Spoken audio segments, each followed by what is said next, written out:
informasikan, kita akan komunikasikan dengan seluruh rakyat dari Sabang sampai Merauke.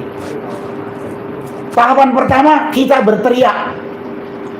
Ini yang akan kita laksanakan pada tanggal 10 Februari hari Selasa jam 10.00 di Gedung Juang 45. Itu. Assalamualaikum warahmatullahi wabarakatuh. Salam sejahtera bagi kita semua. Saya akan melanjutkan menjelaskan apa yang tadi disampaikan oleh Pak Mulyono, dan nanti kalau tidak lengkap nanti ada yang akan menambahkan, melengkapi Pak Marwan Batubara dan Pak Rizal Padilla. Bapak Ibu sekalian, yang namanya gerakan merebut kembali kedaulatan rakyat ini adalah satu tema yang kita usung. Ini bukan organisasi, ini adalah tema gerakan. Ini adalah tema gerakan, karena kita tahu kedaulatan rakyat saat ini sudah dirampok oleh oligarki, sehingga rakyat itu cuma jadi objek. Dan kami mengumpulkan atau kami berkumpul ini jadi kumpulan dari organisasi atau ormas yang sudah ada dan individu-individu dari warga negara yang peduli dengan kondisi kehidupan bernegara yang carut marut saat ini. Secara garis besar kalau mau saya katakan, kedaulatan seperti apa yang kita ketahui dan sekarang kita usung untuk kita rebut kembali. Satu, kedaulatan hukum. Rakyat hampir tidak pernah dilibatkan dalam setiap penyusunan rencana undang-undang. Pemerintah dan DPR kemudian tidak melakukan sosialisasi dan tidak meminta masukan dari para pakar-pakar hukum yang independen, langsung diundangkan. Ya, contohnya paling gampang Omnibus Law. Udah banyak undang-undang minerba, undang-undang tentang lahan dan lain sebagainya. Hukum. Ekonomi sama. Rakyat ini cuma jadi jadi objek. Yang paling gampang jadi objek, jadi korban penguasaan aset dan kekayaan nasional ini. Boleh dikatakan 80% dikuasai segelintir orang, yang nggak sampai mungkin 1 juta orang dari yang penduduk Indonesia yang hampir 300 juta ini. Karena tidak ada keadilan menyangkut masalah ekonomi. Sangat banyak. Kalau mau dikatakan jelaskan, mungkin kita bisa berpanjang-panjang waktu lah untuk jelaskannya itu. Masalah kedaulatan ekonomi, rakyat hampir tidak bisa bersuara menghadapi kekuatan oligarki tadi. Kemudian kedaulatan politik sama. Hak-hak politik kita ini sudah dikooptasi, diambil oleh partai politik tanpa melibatkan rakyat. Namanya partai politik, nomor 1 yang diputuskan adalah kepentingan partainya. Kepentingan rakyat itu nggak tahu nomor berapa, nomor 2 atau nomor 3 atau nomor 4, nggak tahu. Kemudian wilayah, kedaulatan wilayah. Gampangnya itu lihat aja di PIK 2 ada PIK 1 itu. Pantainya saja kita nggak masuk, nggak bisa. Pantainya saja nggak bisa masuk, sudah ditutup. Apalagi yang paling banter sekarang itu di IMIP, Morowali. Sebetulnya yang seperti IMIP itu, seperti Morowali itu bukan hanya di Morowali, saya dengar katanya di Maluku Utara sana, di Halmahera, dan ada di Riau juga berlaku hampir sama seperti itu. Termasuk kedaulatan atau hak rakyat terhadap sumber kekayaan alam atau sumber daya alam Indonesia yang begitu besar. Kita nggak tahu. Katanya kita sumber daya alam, oil, gas, batu bara, mineral lain, katanya luar biasa. Tapi kita nggak tahu segitu besar itu kemana uangnya. Karena nyatanya pemerintah membangun masih dengan utang dan lain sebagainya. Mungkin secara rinci mungkin ada yang akan menambahkan. Tapi itulah 5 poin kedaulatan rakyat yang telah dirampas oleh oligarki. kedaulatan politik, ekonomi, hukum, sumber daya alam, dan wilayah. Dan yang perlu saya sampaikan sendiri, apa itu oligarki? Oligarki ini adalah sekelompok pengusaha rakus atau super rakus yang di backup oleh para pengkhianat. Para pengkhianat itu adalah pejabat-pejabat yang ada di negeri kita ini, baik yang di eksekutif maupun di legislatif, karena dia membuat regulasi, karena dia sebagai regulator membuat regulasi yang menguntungkan para pengusaha-pengusaha itu. Rakyat itu jadi korban. Rakyat itu yang salah bisa jadi benar, yang benar bisa jadi salah sesuai kepentingan dia. Contohnya PIK atau PSN lah. Dan pemerintah sampai sekarang belum punya kepedulian yang jelas. Ada kemarin yang saya anggap cuman kepedulian main-main atau kepedulian menipu rakyat. PSN PIK 2 dicabut dari status proyek strategis nasional di atas kertas. Tapi faktanya di lapangan masih berlangsung terus seperti sebelum adanya pencabutan status proyek strategis nasional tadi. Berikutnya yang perlu saya sampaikan pada kesempatan ini, gerakan konstitusional, dan kita akan kita akan informasikan, kita akan komunikasikan dengan seluruh rakyat dari Sabang sampai Merauke. Tahapan pertama kita berteriak, yang akan kita laksanakan pada tanggal 10 Februari hari Selasa jam 10.00 di Gedung Juang 45. Itu kita baru mendeklarasikan sekaligus meneriakkan, mudah-mudahan pemerintah pemerintah lah dengan semua counterpartnya di lapangan nggak budak dengarkan dan merespon dengan baik. Dan kita siap untuk audiensi, kita siap dipanggil untuk memberikan penjelasan.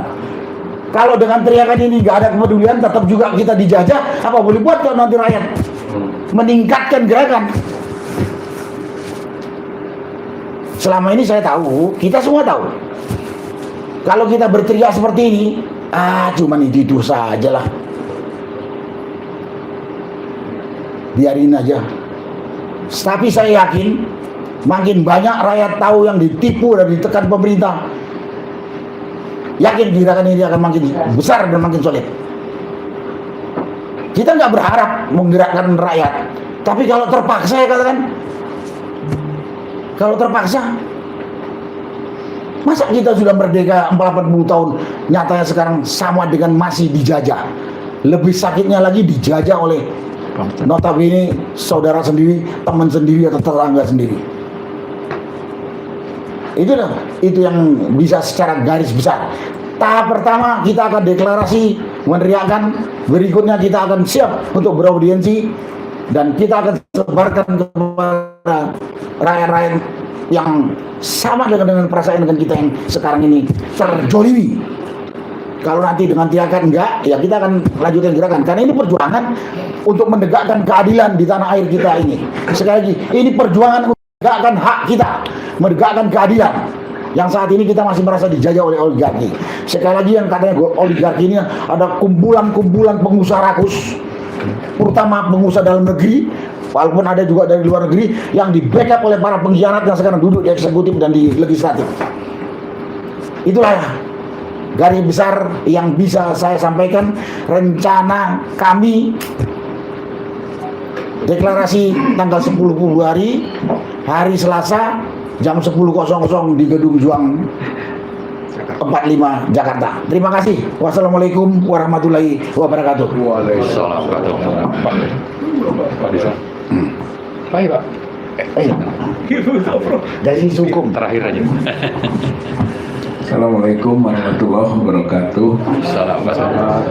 Intinya kita ingin merebut kembali kedaulatan rakyat, karena kedaulatan rakyat adalah aspek yang menjadi dasar daripada ideologi kita, kerakyatan yang dipimpin oleh hikmat kebijaksanaan dalam permusyawaratan perwakilan. Jadi kerakyatan. Kemudian dalam Undang-Undang Dasar 1945 juga ditegaskan bahwa kedaulatan berada di tangan rakyat yang dilaksanakan menurut Undang-Undang Dasar. Berarti asas konstitusi kita jelas berbasis kerakyatan. Namun di dalam prakteknya tidak seperti landasan ideologi maupun konstitusi itu. Yang disebut tadi bukan rakyat yang berdaulat, tapi sekelompok kecil yang disebut dengan oligarki. Oligarki itu oligoi archain, kekuasaan di tangan oligoi. Oligoi itu sekelompok. Jadi rakyat yang banyak dikuasai oleh sekelompok orang saja, segelintir orang saja. Oleh karena itu kita melakukan upaya merebut kembali kedaulatan rakyat yang sudah tercuri atau dirampok oleh segelintir orang tersebut. Basisnya, paradigmanya adalah basis atau paradigma memerdekakan diri dari penjajahan, memerdekakan bangsa dari penjajahan. Jadi oligarki itu penjajah, dan penjajah itu yang harus kita lawan. Karena kalau tidak, tentu kita tidak menjadi masyarakat yang merdeka. Jadi gerakan ini sama dengan gerakan kemerdekaan melawan penjajahan. Oleh karena itu kita mengajak rakyat, masyarakat, bangsa negara kita ini untuk bersama-sama. Karena dulu juga kita memerdekakan negeri ini bersama-sama. Oleh karena itu sekarang kita ajak secara bersama-sama rakyat untuk merebut kembali kedaulatan dirinya. Inilah menjadi prinsip perjuangan dari gerakan berebut kembali kedaulatan rakyat atau GMKR tersebut. Selanjutnya, tentu saja gerak kedaulatan rakyat itu mewujud tadi disampaikan oleh Pak Narko pada kedaulatan ekonomi, kedaulatan politik, termasuk kedaulatan hukum. Kalau hukum, tentu perbaikannya pada aspek penegakan hukum. Bahwa negara ini negara hukum, jadi harus konsisten dalam penegakan hukum. Dan itu menyangkut tentang bagaimana sistem, mekanisme, dan perilaku dari penegak hukum. Saya kira ini menjadi primer dan sekaligus kelak menjadi tuntutan kita juga tentang reformasi penegak hukum yang kemudian disebut dengan reformasi kepolisian. Saya kira ini tuntutan rakyat. Ini kalau mau membangun kita kedaulatan rakyat, dimulai dari bagaimana memperbaiki aspek penegakan hukum dan penegak hukumnya. Oleh karena itu kita tahu dalam sistem ini ada unsur-unsur komando, itu kepemimpinan, bahwa pemimpin itu yang menentukan. Nah, kaitan dengan rusaknya penegakan hukum ini diawali dengan rusaknya pemimpin dari penegak hukum, gitu. Oleh karena itu, maka menjadi misi juga perjuangan GMKR adalah melakukan reformasi polisi dan dorongan untuk segera melakukan penggantian dari Kapolri, karena mulainya dari situ. Busuknya ikan itu dari kepala, gitu. Oleh karena itu kita benahi dulu kepalanya supaya tidak menciptakan kebusukan di dalam proses penegakan hukum atau pencemaran hukum di negeri ini. Gitu ya. Nah, berarti dalam konteks hukum ini bagaimana kita desak agar Kapolri segera diganti, gitu.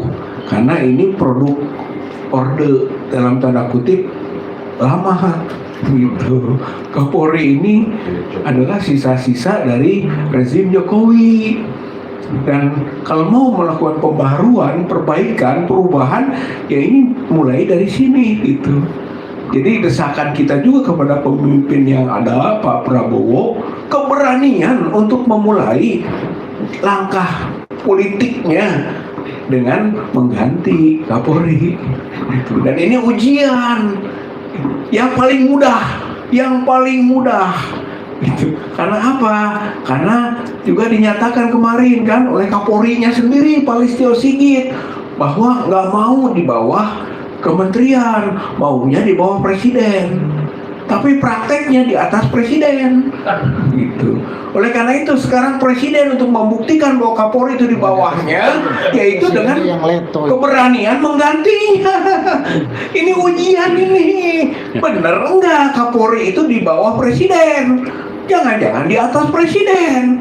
Gitu. Untuk membuktikan di bawah presiden adalah dengan cara menggantinya secepatnya. Ini tuntutan rakyat, ini tuntutan rakyat, ini harapan rakyat, ini kemauan rakyat, ini desakan rakyat. Inilah yang kita sebut dengan mengembalikan kedaulatan rakyat, dan itu adalah misi gerakan. Insya Allah kita akan terus bergerak bersama rakyat, bukan mengatasnamakan rakyat, karena banyak lembaga-lembaga ataupun organisasi-organisasi atau mungkin juga misi perjuangan yang mengatasnamakan rakyat. Insya Allah kita berusaha bersama-sama dengan rakyat untuk mengembalikan kedaulatan dirinya, kedaulatan rakyat ini. Insya Allah akan berhasil, dan yang kita lawan adalah kelompok-kelompok kuat, jaringan-jaringan kuat yang menjadi prinsip dari mafia negeri ini. Ya, jadi mereka itu mafia negeri ini, baik mafia bisnis yang disebut dengan oligarki bisnis maupun oligarki politik, mafia politik. Ya, termasuk di situ juga adalah peran dari lembaga politik, secara spesifik partai politik. Partai politik ini mencuri demokrasi. Dia adalah lembaga demokrasi, tapi dalam prakteknya sekarang ini dia menjadi pencuri dari demokrasi. Dan itu menjadi bagian dari upaya kita untuk memperbaikinya. Saya kira ini saja yang disampaikan. Pada pokoknya, hayu tanggal 10 Februari 2026 kita rame-rame datang ke Gedung Juang untuk berpartisipasi, berkontribusi, menunjukkan kebersamaan kita sebagai rakyat Indonesia untuk merebut kembali kedaulatannya yang telah dicuri, diambil, dirampok oleh oligarki atau sekelompok orang, baik pebisnis maupun penguasa politik. Saya kira ini saja. Assalamualaikum warahmatullahi wabarakatuh. Ya, bismillahirrahmanirrahim. Saya menambahkan sedikit. Assalamualaikum warahmatullahi wabarakatuh. Selamat siang, salam sejahtera untuk kita semua. Jadi kita perlu menyampaikan kondisi faktual NKRI saat ini, yaitu bahwa kita berada dalam kondisi darurat kedaulatan. Itu hal penting yang menjadi titik tolak dan latar belakang kita membuat gerakan ini. Ada darurat kedaulatan, tapi di sisi lain kita punya konstitusi.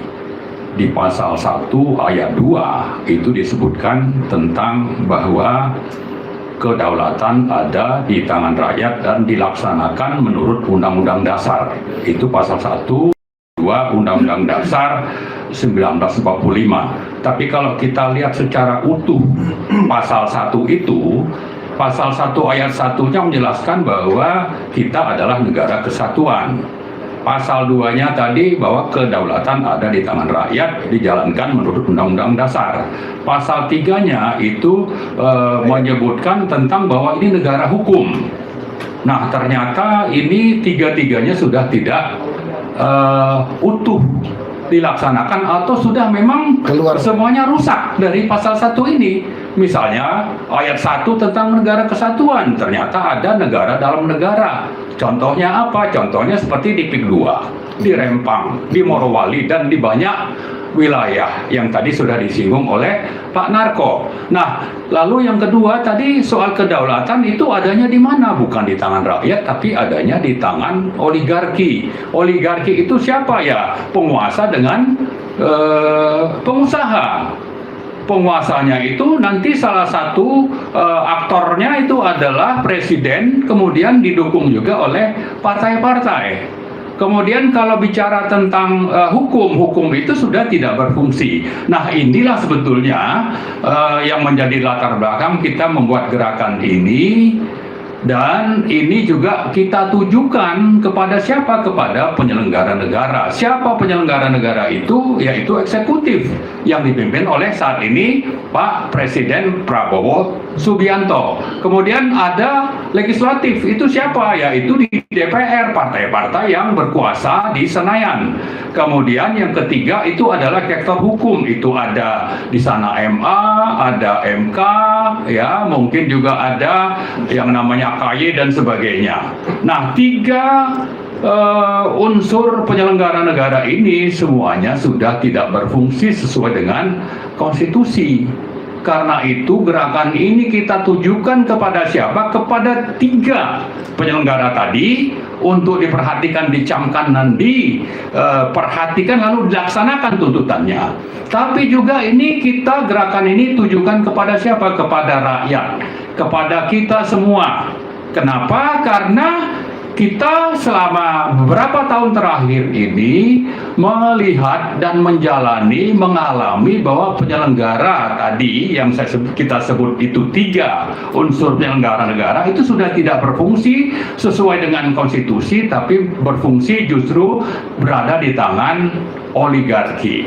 Jadi saya simpulkan dua hal penting, bahwa gerakan ini ditujukan kepada penyelenggara negara, tapi juga ditujukan yang kedua, yaitu ditujukan kepada seluruh rakyat Indonesia. Untuk apa? Untuk memulihkan kembali tadi yang namanya kedaulatan yang sudah dirampas oleh oligarki itu. Jadi karena itu mari kita semua rakyat ini, toh kita punya konstitusi yang menjamin untuk bagaimana supaya kedaulatan itu bisa dipulihkan. Kalau lewat penyelenggara negara itu sudah tidak memungkinkan, maka kita bisa melakukannya melalui gerakan-gerakan. Gerakan-gerakan yang kita nanti ada langkah-langkah advokasi, ya mulai dengan deklarasi, ada pembacaan tuntutan, tapi juga tidak lepas dari berbagai langkah advokasi yang lain. Misalnya kita bisa membuat gerakan ini muncul di seluruh daerah. Lalu kita juga bisa mendatangi apakah itu presiden atau kementerian-kementerian yang relevan. Untuk apa? Untuk tadi memulihkan kedaulatan itu. Jadi semuanya ini adalah berpulang kepada kita, bahwa kelihatannya kalau berharap kepada penyelenggara itu sudah tidak ada harapan atau sudah hopeless istilahnya, ya sudah hopeless ini, ya kalau sudah hopeless ya sudah, mari kita yang menjadi pemegang kedaulatan ini melakukan langkah-langkah yang memang perlu dilakukan supaya kedaulatan itu bisa dipulihkan. Nah, itulah sebabnya tadi sudah disampaikan kita membuat gerakan GMKR ini dimulai dengan adanya deklarasi. Kemudian nanti pada saat deklarasi itu akan ada pembacaan tuntutan yang sangat prioritas untuk siapa? Untuk tadi terutama dua utama penyelenggara negara, yaitu eksekutif dan legislatif. Lalu setelah itu kita juga akan melakukan kegiatan-kegiatan advokasi berkelanjutan. Jadi tidak berhenti di sini, dan harapannya dengan itu adalah bagaimana seluruh lapisan masyarakat, rakyat Indonesia kita harapkan mau bergabung, berpartisipasi dalam gerakan GMKR ini. Saya kira itu mungkin tambahannya dari saya. Terima kasih. Assalamualaikum warahmatullahi wabarakatuh.